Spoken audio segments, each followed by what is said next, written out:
Zelensky की वजह से पूरे नेटो में इस वक्त बहुत ज्यादा बेचैनी है। ज़ेलेंस्की ने एक तरह से पूरे नेटो को इस युद्ध में फंसा दिया है और यही वजह है कि बाइडेन को अब अपना सबसे बड़ा बमबाज यूरोप भेजना पड़ा। जाहिर है इसकी बड़ी वजह है क्योंकि पुतिन ने अपने परमाणु बम अब बेलारूस में भी तैनात कर दिए हैं।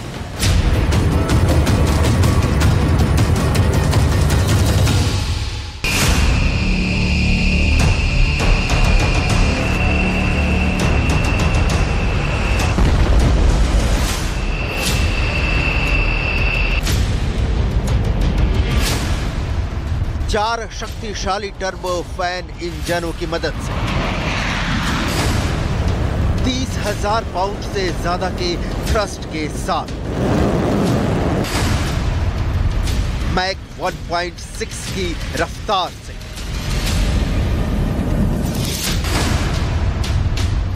दुनिया के सबसे खतरनाक बम वर्षक में से एक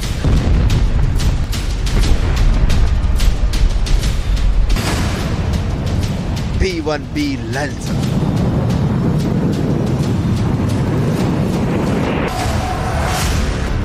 एयरबेस स्वीडन के लिए उड़ान भरता है। टेक्सास से स्वीडन के एयरबेस की दूरी है 8,000 किलोमीटर।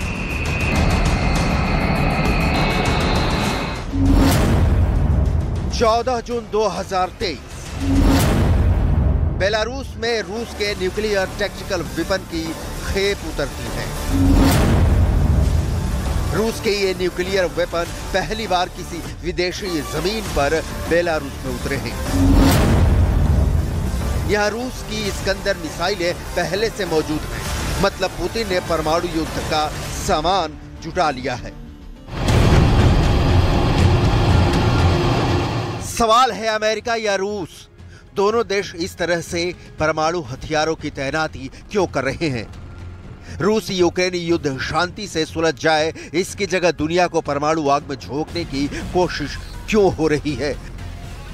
क्या जिद और अहम की लड़ाई में इंसानियत फिर परमाणु बम का शिकार होगी? इन सवालों का जवाब किसी के पास नहीं है, क्योंकि अमेरिका रूस को चारों ओर से घेर रहा है। स्वीडन नेटो का सदस्य देश नहीं है और नेटो की सदस्यता के लिए अप्लाई किया है। फिनलैंड अप्रैल में नेटो में शामिल हो चुका है। ये दोनों देश रूस के कट्टर दुश्मन हैं। लिहाजा स्वीडन ने पहले से कह रखा है कि नेटो की ताकतें अगर उनकी जमीन पर नेटो के असलहे उतारना चाहती हैं तो इजाजत है। लिहाजा अब उतर रहा है परमाणु बम गिराने के लिए स्पेशली ट्रेंड बॉमर। रूसी यूक्रेन युद्ध में अब परमाणु विस्फोट की तारीख आ गई है क्या? न्यूक्लियर बम कोई भी फोड़े, क्या परमाणु धमाका होकर रहेगा?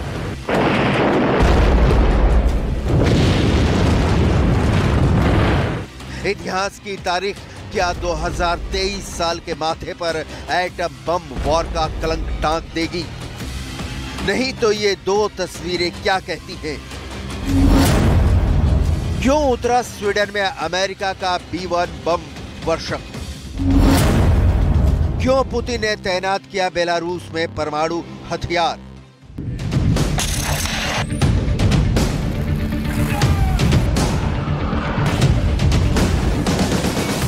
अमेरिका क्या चाहता है स्वीडन में B-1 बॉमर को तैनात करके? इसके पहले स्वीडन में आज तक अमेरिका का यह बेहद खतरनाक बम वर्षक कभी नहीं उतरा था और अब अचानक एक नहीं दो B-1 बॉमर स्वीडन में उतरते हैं। इरादा क्या है अमेरिका का? बाइडेन की फॉरेन पॉलिसी में स्वीडन का नंबर कितना है, इसके डिटेल आपको आगे दिखाएंगे। अभी तो अमेरिका का चमकता दबकता पावरफुल अति शक्तिशाली B-1 लैंसर की उड़ान देखिए।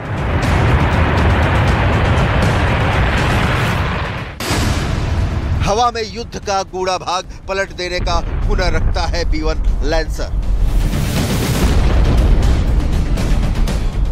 रफ्तार, मार, धार, टारगेट, तकनीक सब कमाल का है।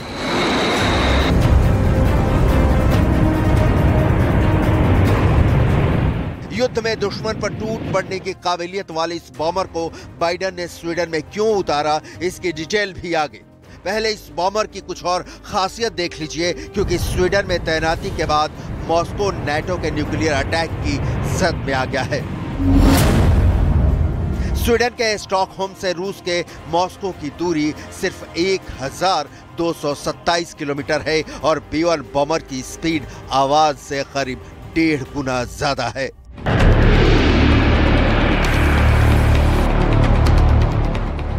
मॉस्को पहली बार नाटो के टारगेट पर नहीं है। युद्ध की शुरुआत से ही नाटो ने जाल बिछाना शुरू कर दिया था। नाटो के छोटे से सदस्य देशों जैसे एस्टोनिया, लातविया, लिथुआनिया तक में हथियारों की तैनाती की। ये सारे देश रूस के पड़ोसी देश हैं। नाटो स्वीडन को बस कुछ ही दिनों में सदस्य के तौर पर शामिल कर ले तो ये दुनिया भर में किसी को भी रत्ती भर आश्चर्य नहीं होगा।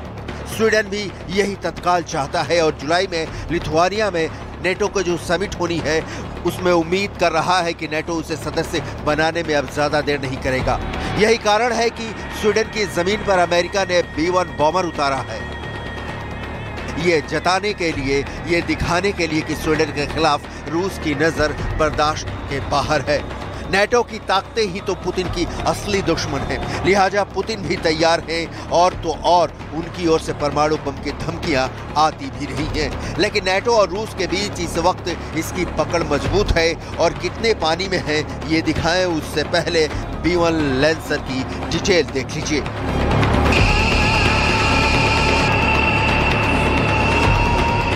B-1B लैंसर बम वर्षक लंबी दूरी का विमान है। सामान्य भाषा में अमेरिकी सैनिक इसे बोन कहते हैं। अमेरिका के पास ऐसे 104 बम वर्षक हैं। इसे उड़ाने के लिए 4 क्रू लगते हैं, जिसमें एक एयरक्राफ्ट कमांडर, एक पायलट, एक ऑफेंसिव सिस्टम्स ऑफिसर और डिफेंसिव सिस्टम्स ऑफिसर शामिल हैं। शीत युद्ध यानी कोल्ड वॉर के दौर की बात है, जब अमेरिका को एहसास हुआ कि उनके पास भारी मात्रा में विस्फोटक लेकर उड़ने वाले बम वर्षक विमानों की कमी है, जो दुश्मन देश रूस के अंदर घुसकर तबाही तो मचाए ही, साथ ही तेज रफ्तार से विरोधी लड़ाकू विमानों और मिसाइलों से बचकर भी निकल सके। और इसी कमी को पूरा करने के लिए जन्म हुआ B-1 बम वर्षक विमान का, जिसके अपग्रेड वर्जन को आज B-1B lancer long range strategic bomber के नाम से जाना जाता है। अमेरिकी विमान क्या क्या कर सकता है, तो अगर आपके मन में यही सवाल है तो हम यहाँ आपको इसका जवाब देने जा रहे हैं।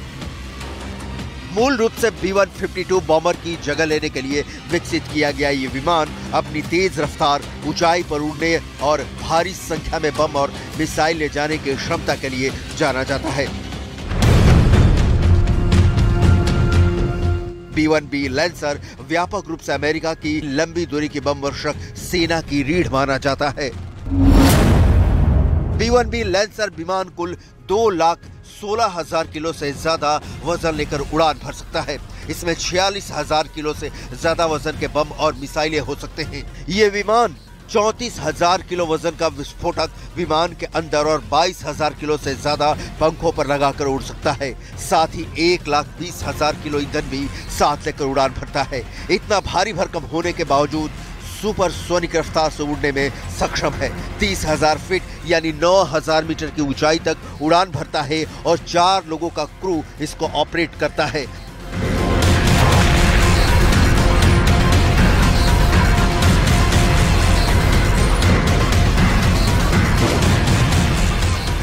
अमेरिका ने यूक्रेन को अब तक लाख चाहने के बावजूद लंबी दूरी का हथियार नहीं दिया। इसका कारण है अमेरिका रूस से अब भी डायरेक्ट वॉर से बचने की कोशिश करता दिखता है, लेकिन सिर्फ कागजी तौर पर।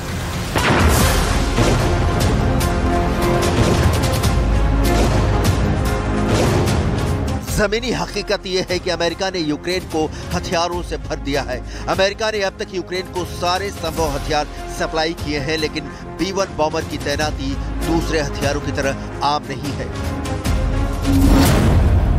अब तक 12,000 से भी ज्यादा उड़ानें भरकर सीरिया, लीबिया, अफगानिस्तान और इराक में अपने मिशन को अंजाम देते हुए तबाही मचा चुका है बॉम्बर। अमेरिका की इस खतरनाक बॉम्बर की तुलना रूस के शक्तिशाली Tu-160 बॉम्बर से की जाती है। रूस का यह बॉमर इतना खतरनाक है कि इसकी पहली उड़ान से ही अमेरिका परेशान हो गया था। रूस का Tu-160 स्ट्रैटेजिक बॉम्बर है। इसका मतलब यह बॉम्बर अपने बेस से हजारों किलोमीटर दूर तक उड़ान भरकर दुश्मन के इलाके में हमला कर सकता है। स्ट्रैटेजिक बॉम्बर लंबी दूरी की क्रूज मिसाइलों के साथ परमाणु बम भी दागने में माहिर होते हैं। इनका प्रमुख काम ही लंबी दूरी पर मौजूद दुश्मन के ठिकानों को बर्बाद करके अपने देश को रणनीतिक बढ़त दिलाना होता है। इस काम को करने के लिए इन्हें अमूमन एरियल रिफ्यूलिंग की जरूरत नहीं पड़ती है। ऐसे में टैंकर एयरक्राफ्ट को भी इस विमान के साथ मिशन में एंगेज होना पड़ता है।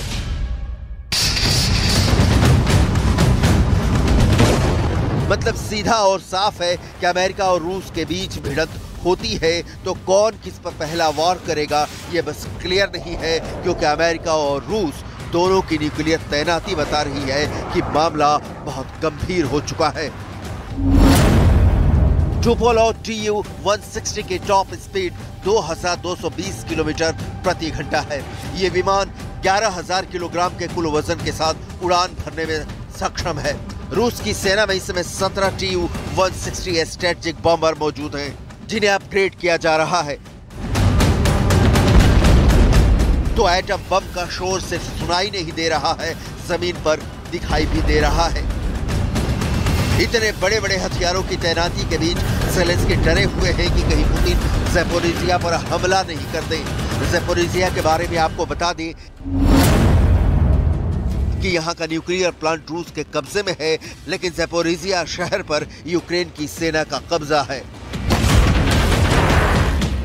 दुनिया भर के कई एक्सपर्ट इस बात से बहुत डरे हुए हैं कि पुतिन हार की किसी मनोदशा में ज़ैपोरिज़िया न्यूक्लियर प्लांट के खिलाफ कोई ऑर्डर नहीं दे दे। बहरहाल पुतिन जमीन पर लड़ रहे हैं अपने टैंक और लड़ाकू विमानों के साथ, और अमेरिका लड़ रहा है यूक्रेन के साथ अपने खतरनाक बम वर्षक लिए हुए।